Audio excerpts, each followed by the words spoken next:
চুগল করি করে দুজনের মধ্যকার গন্ডগোল ফাসাদ বৃদ্ধিতে যে ব্যক্তি ভূমিকা রাখে ভেজাল লাগায় এই চুগল করে কখনো জান্নাতে যাবে না।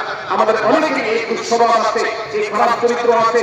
সূরা হুজুরাত এই জন্য আমাদের আজকের যে সমাজ বাস্তবতা আছে, আমাদের যে ব্যাধি আছে, ব্যক্তিগত পর্যায়ে আমাদের পরিবারের সমাজে ব্যাধিগুলো বেড়ে গেছে। সূরা হুজুরাতের প্রতি আয়াত যেন সেই ব্যাধির সবচেয়ে বড় মহৌষ, সেজন্য সবচেয়ে বড় প্রতিষেধক, সেজন্য সবচেয়ে বড় সমাধান।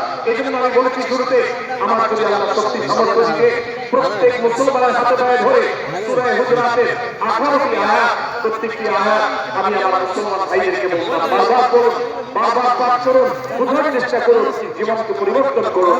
এদেশে নামাজি মুসলমান আপনি কম বেশি পাবেন, এদেশে রোজাদার মুসলমান কম বেশি পাবেন, এদেশে হজ আদায়কারী মুসলমান কম বেশি পাবেন, এদেশে তাসবিরত মুসলমান কম বেশি পাবেন। কিন্তু এদেশে আচার আচরণ, কাজ কারবার, আখলাক এবং বান্দার হক এবং অধিকার, অন্যের অধিকার সংশ্লিষ্ট বিষয়ে সচেতন মুসলমান আপনি খুব বেশি পাবেন না। আর এই জন্যই আমাদের জান্নাতের পথে অনেক বড় অন্তরায় হয়ে আছে। আজ আমাদের চরিত্রগুলো নষ্ট হয়ে গেছে। আমরা নামে মুসলমান, আমরা চুগলখড়ি করি, আমরা নামে মুসলমান, দুজনের মধ্যে গন্ডগোল সৃষ্টি করে দেই। গন্ডগোল আগে থেকে সৃষ্টি থাকলে সেটাকে বাড়াবার চেষ্টা করি। আমরা নামে মুসলমান, আমাদের শিষ্টাচার নেই, আদব নেই, লেহাজ নেই।